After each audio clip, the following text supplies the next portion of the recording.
Hello दोस्तों, हमारी YouTube class में आपका स्वागत है। चलिए दोस्तों, आज हम लोग एक बहुत मोस्ट इम्पॉर्टेंट टॉपिक देखते हैं, वान टॉप घटक या वान टॉप फैक्टर। वान टॉप घटक क्या होता है, वान टॉप फैक्टर क्या होता है, ठीक है। तो थोड़ा सा पहले हम इसको नॉर्मल भाषा में समझ लेते हैं, उदाहरण ही पहले समझ लेते हैं। वान टॉप घटक क्या होता है, जैसे मान लीजिए हमने कोई एक यौगिक लिया NaCl, नमक हमने लिया, तो इसके आगे एक लिखा होता है, मानते हैं, दो लिखा तो दो हो जाएगा, फिलहाल एक लिखा होता है, मानते हैं। तो इसमें एक मोल हमने क्या लिया, NaCl लिया। एक मोल हमने NaCl लिया, इसको मैंने 100%, मतलब ये 100% टूट जाए, हमने लैब में इसको 100% तोड़ दिया और Na+Cl- में टूट गया, तो एक मोल आपका क्या हो गया, NaCl, और एक मोल क्या हो गया आपका, एक मोल आपका Na हो गया और एक मोल आपका क्या हो गया, Cl हो गया। तो एक और एक 2 मोल हो गया।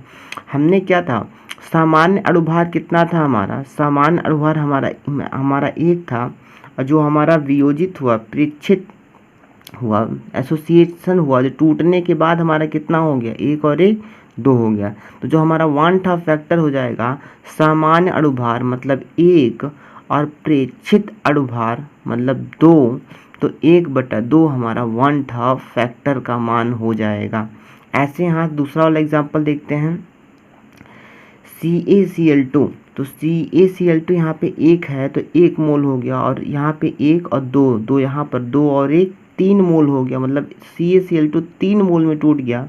तो हमारा सामान्य कितना था, 1, और प्रेक्षित कितना था, अणुभार 3, तो मतलब 1/सामान्य/प्रेक्षित 1/3। इसी को हम क्या बोलते हैं, वान टॉप फैक्टर बोलते हैं। इसी को पढ़ते हैं हम लोग।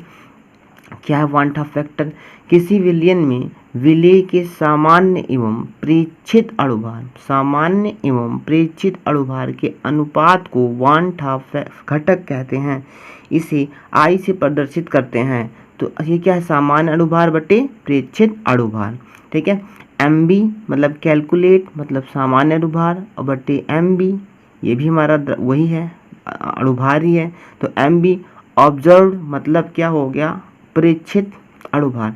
जिसको कैलकुलेट को शॉर्ट में लिखते हैं CAL, कैलकुलेट, OBS मतलब ऑब्जर्व।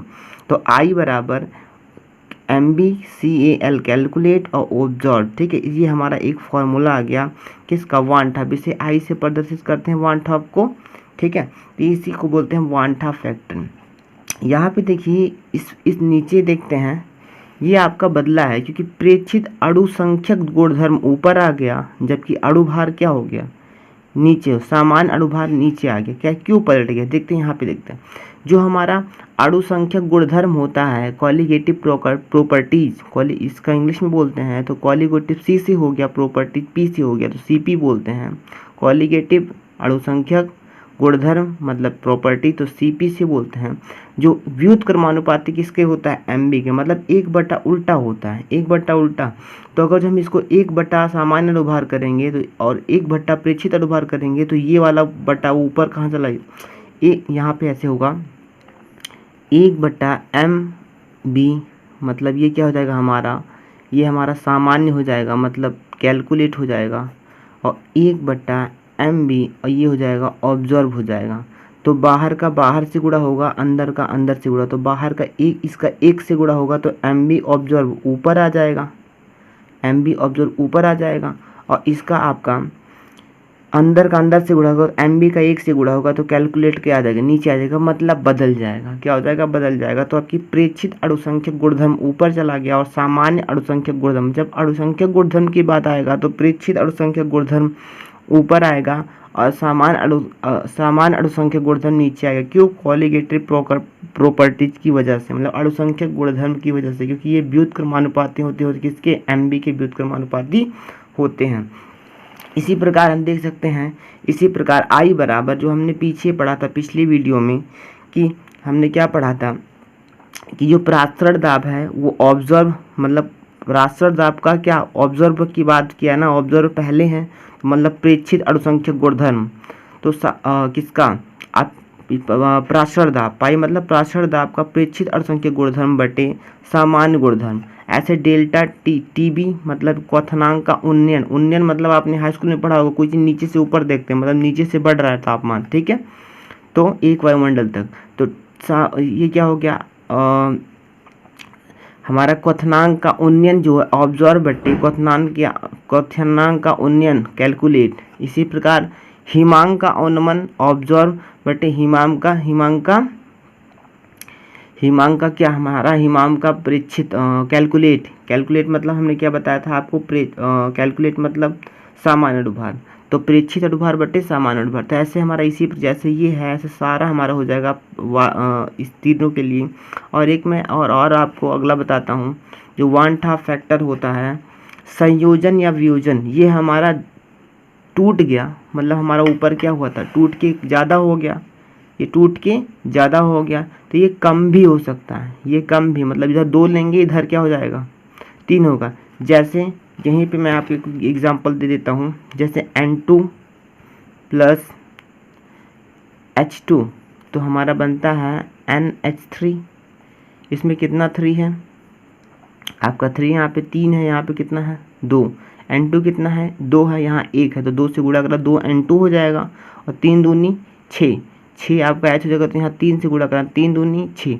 अब देखिए यहाँ पे 3 और 1 4 मोल आपका यहाँ हो गया, 4 मोल यहाँ हो गया, 2 मोल यहाँ हो गया, 2 मोल यहाँ हो गया। आपकी हमारा क्या हो गया, प्रेक्षित मान कितना हो गया 2 और सामान्य कितना हो गया 4। तो अब की बार ये वाला कम आ गया, ये वाला ज़्यादा, मतलब कैलकुलेट वैल्यू अब की बार हमारा क्या हो गया, कैलकुलेट वैल्यू अब की बार हमारा कम हो गया और ज़्यादा हो गया, और ये क्या हो गया कम हो गया। ठीक है, तो अब की बार क्या होगा, वन हाफ फैक्टर 4/2 यानी 2 दूनी 4, यानी कितना आ गया 2, तो हमारा कितना आ गया 2। तो ऐसा भी हो सकता है। ठीक है, तो संयोजन या वियोजन, जब संयोजन होगा जुड़ेगा तो हमारा ज़्यादा आएगा, और कब वियोजन मतलब टूटेगा तो हमारा कम आएगा, वन हाफ फैक्टर का मान। ठीक है, तो संयोजन या वियोजन के पश्चात कुल कणों की संख्या बटे सामान्य कणों की संख्या। ठीक है, एक छोटा सा यहाँ पे हम प्रॉपर्टीज पढ़ते हैं, कॉलिगेटिव प्रॉपर्टी मतलब अणुसंख्यक गुणधर्म जो होता है 1/, सॉल्यूट मतलब विलेय में मोलर विलेय का अणुभार। ठीक है, मोलर मास ऑफ सॉल्यूट। ठीक है, हमने यहाँ ऊपर ही देखा था, एकदम यही वाली बात है जो हमने यहाँ देखा था, यही है। अणुसंख्यक यही लिखा है यहाँ पे इंग्लिश में। ठीक है, अणुसंख्यक गुणधर्म जो होता है उसके विलेय के अणुभार के व्युत्क्रमानुपाती होता है। ठीक है, यहाँ पे देखते हैं, यदि I बराबर 1 मतलब अगर जो वन हाफ फैक्टर का मान 1 आता है तो ना एसोसिएट होता है ना डिसोसिएट होता है, मतलब वो ना तो संयोजन होता है ना ही वियोजन होता है। ठीक है, ना टूट रहा है ना जुड़ रहा है, मतलब 2 का 2 ही प्राप्त हो रहा है, तभी तो दोनों तरफ 2 और 2, यहाँ भी 2 है यहाँ भी 2/2 मतलब 1।